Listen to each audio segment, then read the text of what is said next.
Hey, welcome back to the channel. Thank you so much for joining us. I'm going to be talking about part 2 today from the last video that I posted last week, where today I will be speaking about how foster parents get paid, how much is that, what is that like, and why do we get paid, and all of the questions that you might actually have financially for foster and adoption parents. So here we go.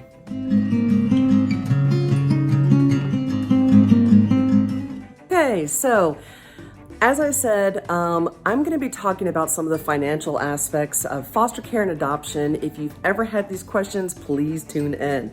Now, I will put a disclaimer. Disclaimer is, so as many of you who have been following my husband and I in our foster care and adoption journey, many of you will know that we live in the state of Texas, and Texas does things very differently than many other states. So I will probably be doing the best that I can with quoting how payment goes. If you have any questions about your particular state, my 2 suggestions would be look on YouTube specifically for people in your state, in your county. As you can tell, I am folding laundry right now. I have a mountain of dishes to do. But on YouTube, there are a lot of people from every single state who are foster care, who are adoption, and they do make YouTube videos. And they do talk about specifically what is the pay like and what is the payment rate. Some people get very honest. And for me, I will basically talk about the generalities. I don't want to get into the specifics only because I have learned, as I did a little bit of research, that in Texas, a lot of the pay rates change per county and per city in Texas. So that's kind of why I want to keep this general. Okay, so the first most important question of them all, why do you get paid to have children placed in your home? And we, as in the people who are asking this question, who may be asking this question, we as parents who have our children naturally, we don't get paid. Why does this happen? And why would y'all get paid? Okay, so every state has their own divisions, and every state has adult protective services and child protective services. So in the child protective services division of each state's government, that is a very key word. That's why I'm emphasizing that. So that is a government division. So every state budgets allots basically a certain portion of their finances towards those services that they provide citizens of their state. When a child or children are placed in child protective services, which is obviously that state's government's division, they now become what is called wards of the state. And that sounds so impersonal, that sounds very cold and distant. And sadly, that is just the description that is used in paperwork. But that is not, that these children are not obviously wards, like they haven't done anything wrong. Unfortunately, they're just coming from a very hard place where the people who were in their care, who were in charge of their care, did things that were not so great. So that had those children placed, that caused the children to be placed in child protective services. So why do foster parents and adoption parents, why are they paid? It's because the state provides a stipend. So you will you will probably hear that in many YouTube channels for foster care and adoption. The state will provide a very specific stipend. It is calculated, it is based on a daily rate. So however many days that child or children, sibling pairs and sibling groups are in your home, living in your home, that foster family and or adoption family, and I'm so sorry, my hair is crazy, will be paid a daily rate that is supposed to try to compensate for the care that family is providing for that child or children, so sibling pairs and sibling groups, etc.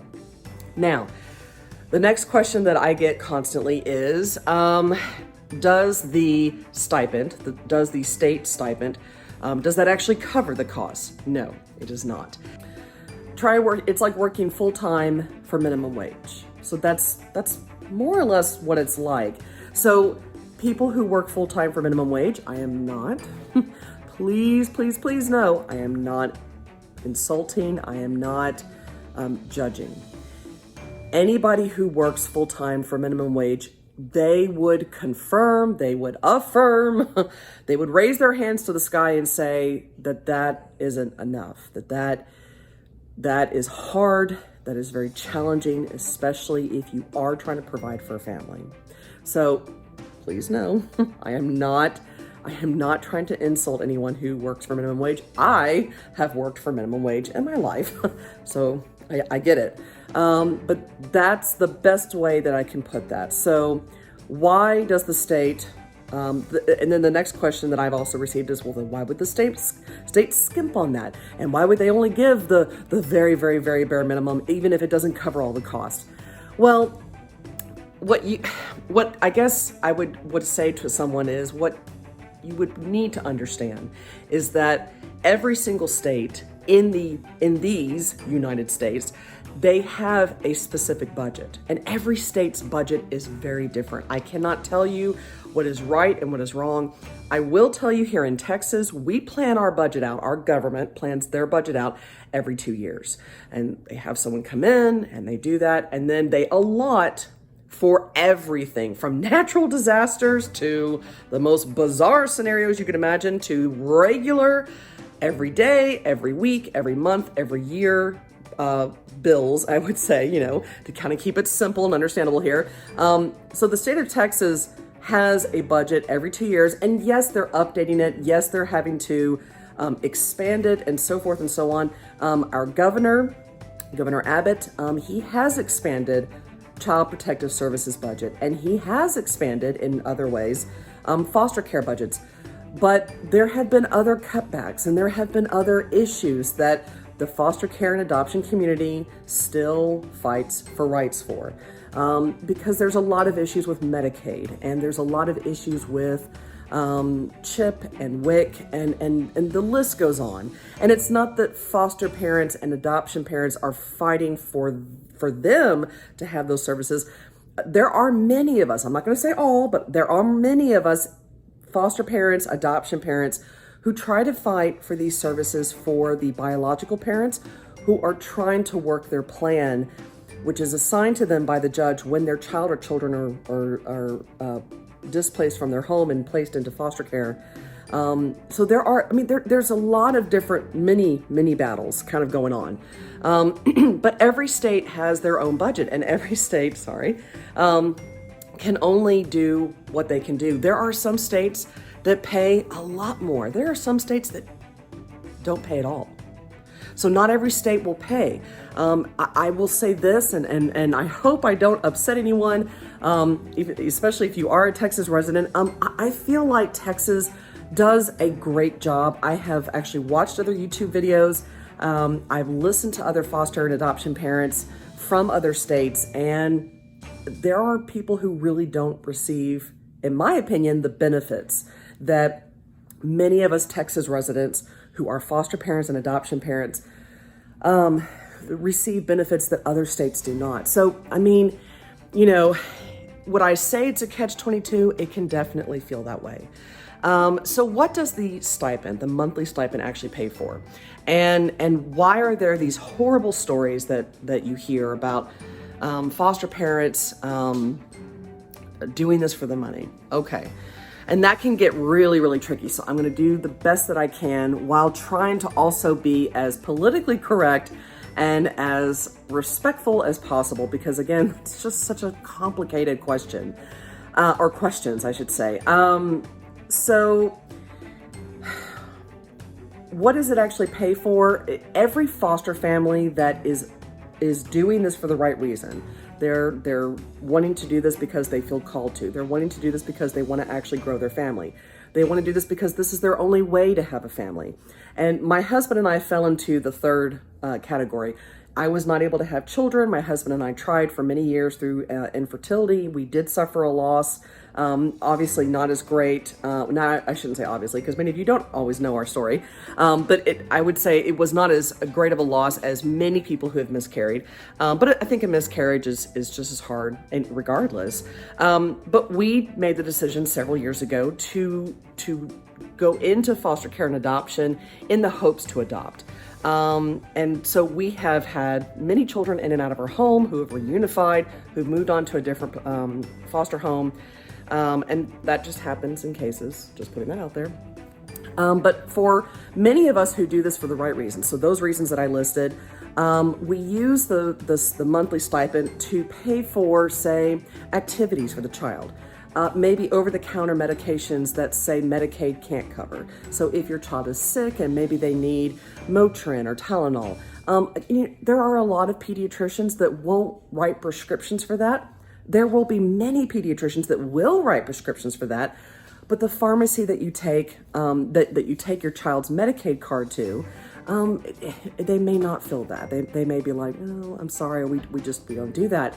And sometimes it's hard to bounce around from one pharmacy to the next. So many of us, like I said, who are foster parents, who are adoption parents, and we are provided by the state a monthly stipend, we have to kind of look at itemizing it.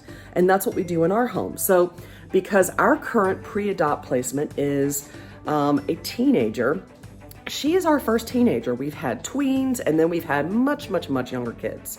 So with tweens and much younger children, when I had to kind of itemize the stipend, I had to kind of look at diapers and wipes, formula, because I didn't know about WIC and being a foster parent for a very long time. So I was trying to use the stipend for some of our more expensive regular needs, like formula, diapers, wipes.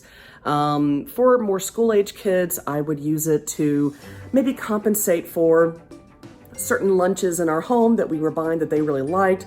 Maybe, dining out as a family when we would go to Chick-fil-A or Burger King, and it would be after church and they wanted to go play on the playground, and then and then ice cream days and just fun things like that. So I would try to look at, okay, well, so here's what we're getting. And then I would look at clothes and shoes, and then I would look at, okay, little Susie wants to do dance over here, little Johnny's interested in tumbling over here. And so that's kind of what we would start looking at. But with a teenager, now we're having to kind of shift our itemized, way of looking at the stipend. And now we're looking at her activities, we're looking at her allowance, we're looking at clothes and shoes and all the things. And does it cover all of that? No, it does not. But what we try to do is we try to look at, are her activities covered? Is her allowance covered? And then whatever's remaining, how can we kind of break that up for groceries and clothes and shoes and etc. And so, yes, do we have money coming out of our pockets going towards our soon-to-be daughter? Absolutely, we do. And that is actually one of the main requirements when you are licensing with your state. And that's why I'm going to keep it general. I have learned that every state does require foster and adoption parents to provide some sort of household budget.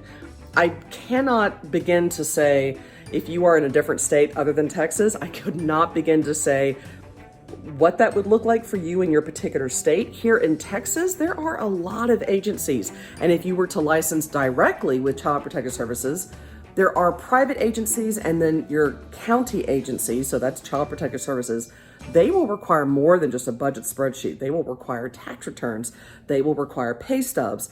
They want you working and they want to make sure that you can provide for this child or these children, because in the event that the stipend is not available, in the event there's a delay, sometimes when our country's government experiences a partial shutdown, I know that in the last one, here in the Trump administration, in the last one, there were concerns because of the longevity of the government shutdown, that it was beginning to affect now some of the other types of funding, because the federal government does provide some funding to the state government. So there is a little bit of crossover there.